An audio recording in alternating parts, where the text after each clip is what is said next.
जय श्री कृष्णा सर। आप सभी का आपके अपने चैनल आरजे भक्ति जोन पर स्वागत है।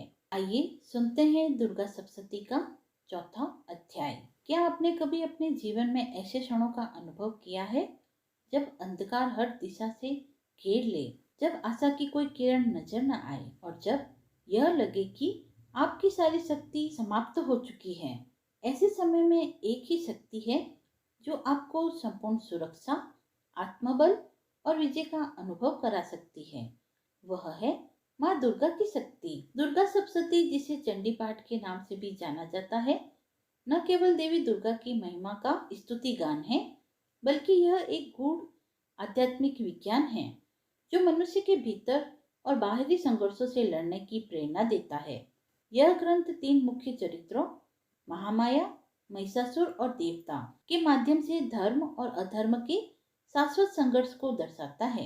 आज हम सुन रहे हैं दुर्गा सप्तशती का अध्याय 4, जिसे देवी की महिमा का उत्सव, विजय का घोष और भय पर विजय पाने की प्रेरणा माना जाता है। तो आइए इस अध्याय में हम माँ की उस शक्ति का अनुभव करें जो असंभव को संभव बनाती है, जो न केवल दैत्यों को पराजित करती है बल्कि हमारे भीतर छुपे भय, संशय और नकारात्मकता को भी समाप्त करती है। तो चलिए अध्याय प्रारंभ करते हैं। ऋषि कहते हैं, अत्यंत पराक्रमी दुरात्मा महिषासुर तथा उसकी दैत्य सेना के देवी के हाथ से मारे जाने पर इंद्र आदि देवता प्रणाम के लिए कंधे व गर्दन झुकाकर उन भगवती दुर्गा का उत्तम वचनों द्वारा स्तवन करने लगे। उस समय उनके सुंदर अंगों में अत्यंत हर्ष के कारण रोमांच हो आया। देवता बोले, संपूर्ण देवताओं की शक्ति का समुदाय ही जिनका स्वरूप है और जिन देवी ने अपनी शक्ति से संपूर्ण जगत को व्याप्त कर रखा है, समस्त देवताओं और महर्षियों की पूजनीय उन जगदम्बा को हम भक्ति पूर्वक नमस्कार करते हैं। वे हम लोगों का कल्याण करें, जिनके अनुपम प्रभाव और बल का वर्णन करने में भगवान शेषनाग, ब्रह्मा जी तथा महादेव जी भी समर्थ नहीं हैं। वे भगवती चंडी का संपूर्ण जगत का पालन एवं अशुभ भय का नाश करने का विचार करें, जो पुण्य आत्माओं के घरों में स्वयं ही लक्ष्मी रूप में, पापियों के यहाँ दरिद्रता रूप में, शुद्ध अंतःकरण वाले पुरुष के हृदय में बुद्धि के रूप में, सत्पुरुषों में श्रद्धा रूप में तथा कुलीन मनुष्य में लज्जा रूप में निवास करती है, उन आप भगवती दुर्गा को हम नमस्कार करते हैं। आप संपूर्ण विश्व का पालन करिए।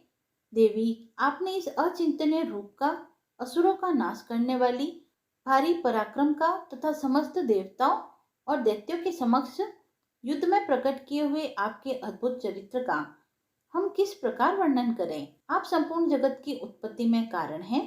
आप में सद्गुण, रजोगुण और तमोगुण, ये तीनों गुण मौजूद हैं, तो भी दोषों के साथ आपका संसर्ग नहीं जान पड़ता। भगवान विष्णु और महादेव जी आदि देवता भी आपका पार नहीं पाते। आप ही सबका आश्रय हैं। यह समस्त जगत आपका अंशभूत है, क्योंकि आप सबकी आदिभूत परा प्रकृति है। देवी, संपूर्ण यज्ञों में जिसके आचरण से सब देवता तृप्ति लाभ करते हैं, वह स्वाहा आप ही है। इसके अतिरिक्त आप पितरों की भी तृप्ति का कारण हैं। अतएव सब लोग आपको स्वदा भी कहते हैं। देवी, जो मोक्ष की प्राप्ति का साधन है, अचिंतनीय महाव्रत स्वरूपा है, समस्त दोषों से रहित, जितेंद्रिय, तत्व को ही सार वस्तु मानने वाले तथा मोक्ष की अभिलाषा रखने वाली मुनिजन जिसका अभ्यास करते हैं, वह भगवती पराविद्या आप ही है। आप शब्द स्वरूपा है, अत्यंत निर्मल ऋग्वेद, यजुर्वेद तथा उद्गीत के मनोहर पदों के पाठ से युक्त सामवेद का आधार भी आप ही है। आप देवी, त्रय और भगवती सभी हैं। इस विश्व की उत्पत्ति तथा पालन के लिए आप ही वार्ता के रूप में प्रकट हुई हैं। आप संपूर्ण जगत की घोर पीड़ा का नाश करने वाली है।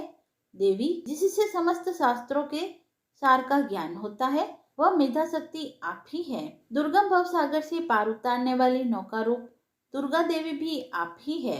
आपकी कहीं भी आसक्ति नहीं है। कैटब के शत्रु भगवान विष्णु के वक्षस्थल में एकमात्र निवास करने वाली भगवती लक्ष्मी तथा भगवान चंद्रशेखर द्वारा सम्मानित गौरी देवी भी आप ही है।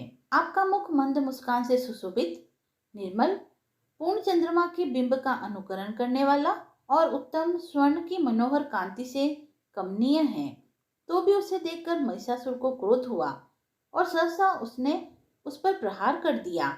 यह बड़े आश्चर्य की बात है। देवी, वही मुख जब क्रोध से युक्त होकर उदय काल के चंद्रमा की भांति लाल और तनी हुई भौं के कारण विकराल हो जाता है, तब उसे देखकर महिषासुर के प्राण तुरंत ही निकल जाते हैं। और उससे भी बढ़कर आश्चर्य की बात यह है कि क्रोध में भरे हुए यमराज को देखकर भला कौन जीवित रह सकता है। देवी, आप प्रसन्न हो। परमात्मा स्वरूपा आपके प्रसन्न होने पर जगत का अभ्युदय होता है और क्रोध में भर जाने पर आप तत्काल ही कितने कुलों का सर्वनाश कर डालती है। यह बात अभी अनुभव में आई है, क्योंकि महिषासुर की यह विशाल सेना क्षण भर में आपके कोप से नष्ट हो गई है। सदा अभ्युदय प्रदान करने वाली आप जिन पर प्रसन्न रहती है, वे ही देश में सम्मानित है। उन्हीं को धन और यश की प्राप्ति होती है। उन्हीं का धर्म कभी शिथिल नहीं होता तथा वे ही अपने हष्ट पुष्ट स्त्री पुत्र और भ्रातृयों के साथ धन्य माने जाते हैं। देवी, आपकी ही कृपा से पुण्यात्मा पुरुष प्रतिदिन अत्यंत श्रद्धा पूर्वक सदा सब प्रकार के धर्मानुकूलन कर्म करता है और उसके प्रभाव से स्वर्ग लोक में जाता है। इसीलिए आप तीनों लोकों में निश्चय ही मनोवांछित फल देने वाली है। माँ दुर्गे, आप स्मरण करने पर सब पापियों का भय हर लेती है और स्वस्थ पुरुषों द्वारा चिंतन करने पर उन्हें परम कल्याणमय बुद्धि प्रदान करती है। दुख, दरिद्रता और भय हरने वाली देवी, आपके सिवा दूसरी कौन है जिसका चित्त सबका उपकार करने के लिए सदा ही दयाद्र रहता है। देवी, इन राक्षसों के मारने से संसार को सुख मिले तथा ये राक्षस चिरकाल तक नरक में रहने के लिए भले ही पाप करते रहे हो, इस समय संग्राम में मृत्यु को प्राप्त होकर स्वर्ग लोक में जाएं। निश्चय यह सोचकर आप शत्रुओं का वध करती हैं। आप शत्रुओं पर शस्त्रों का प्रहार क्यों करती है?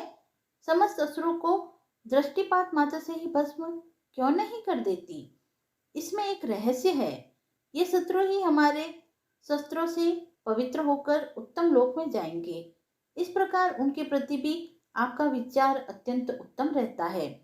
खड्ग के तेज पुंज की भयंकर दीप्ति से तथा आपके त्रिशूल के अग्रभाग की घनीभूत प्रभा से चौंधियाकर जो असुरों की आंखें फूट नहीं गई, उसमें कारण यही था कि वे मनोहर रश्मियों से युक्त चंद्रमा के समान आनंद प्रदान करने वाले आपके इस सुंदर मुख का दर्शन करते थे। देवी, आपका शील दुराचारियों की बुरे बर्ताव को दूर करने वाला है। साथ ही यह रूप ऐसा है जो कभी चिंतन में भी नहीं आ सकता और जिसकी कभी दूसरों से तुलना नहीं की जा सकती, तथा आपका बल और पराक्रम तो उन दैत्यों का भी नाश करने वाला है जो कभी देवताओं के पराक्रम को भी नष्ट कर चुके थे। इस प्रकार आपने शत्रुओं पर भी अपनी दया ही प्रकट की है। वरदायिनी देवी, आपके इस पराक्रम की किसके साथ तुलना हो सकती है तथा शत्रुओं को भय देने वाला एवं अत्यंत मनोहर ऐसा रूप भी आपके सिवा और कहाँ है? हृदय में कृपा और युद्ध में निष्ठुरता, ये दोनों बातें तीनों लोकों के भीतर केवल आप में ही हैं। माते, आपने शत्रुओं का नाश करके इस समस्त त्रिलोकी की रक्षा की। उन शत्रुओं को भी युद्ध भूमि में मारकर स्वर्ग लोक में पहुंचाया तथा उन्मत्त दैत्यों से प्राप्त होने वाले हम लोगों के भय को दूर कर दिया। आपको नमस्कार है। देवी, आप शूल से हमारी रक्षा करें। अंबिके, आप खड्ग से भी हमारी रक्षा करें तथा घंटा की ध्वनि और धनुष की टंकार से भी हम लोगों की रक्षा करें। चंडिके, पूर्व, पश्चिम और दक्षिण दिशाओं में आप हमारी रक्षा करें तथा ईश्वरी, अपने त्रिशूल को घुमाकर आप उत्तर दिशा में भी हमारी रक्षा करें। तीनों लोकों में आपके जो परम सुंदर तथा अत्यंत भयंकर रूप विचरते रहते हैं, उनके द्वारा भी आप हमारी तथा इस भूलोक की रक्षा करें। अंबिके, आपके कर पल्लवों में शोभा पाने वाले खड्ग, शूल और गदा आदि जो जो अस्त्र हो, उन सब के द्वारा आप सब ओर से हम लोगों की रक्षा करें। ऋषि कहते हैं, इस प्रकार जब देवताओं ने जगत माता दुर्गा की स्तुति की और नंदन वन के दिव्य पुष्पों तथा गंध चंदन आदि के द्वारा उनका पूजन किया, फिर सबने मिलकर जब भक्ति पूर्वक दिव्य धूपों की सुगंध निवेदन की।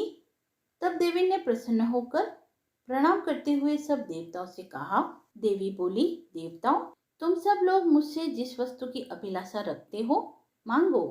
देवता बोले, भगवती ने हमारी सब इच्छाएं पूर्ण कर दी, अब कुछ भी बाकी नहीं है, क्योंकि हमारा यह शत्रु महिषासुर मारा गया।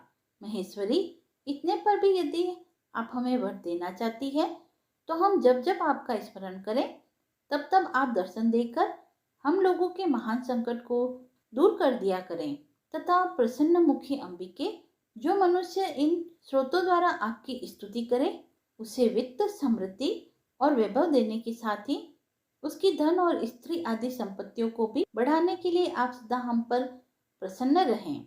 ऋषि कहते हैं, राजन, देवताओं ने जब अपने तथा जगत के कल्याण के लिए भद्रकाली देवी को इस प्रकार प्रसन्न किया तब वे तथास्तु कहकर वहीं अंतर्ध्यान हो गई।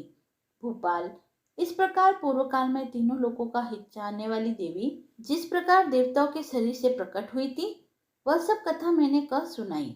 अब पुनः देवताओं का उपकार करने वाली वे देवी दुष्ट दैत्यों तथा शुंभ निशुंभ का वध करने एवं सब लोगों की रक्षा करने के लिए गौरी देवी के शरीर से जिस प्रकार प्रकट हुई थी वह सब प्रसंग सुनो। मैं उसका तुमसे यथावत वर्णन करता हूँ। इति श्री मार्कंडेय पुराण सावर्णिक मनवंतर की कथा के अंतर्गत देवी महात्म्य में सक्रादि स्तुति नामक चौथा अध्याय पूर्ण हुआ। यदि आपको ये पसंद आया हो तो आप वीडियो को लाइक करें, चैनल को सब्सक्राइब करें, कमेंट बॉक्स में जय माता दी लिखकर अपनी भक्ति को व्यक्त करें और ऐसे ही धार्मिक कथाओं व व्रत महात्म्य को सुनने के लिए जुड़े रहें आर्य भक्ति जोन के साथ। धन्यवाद।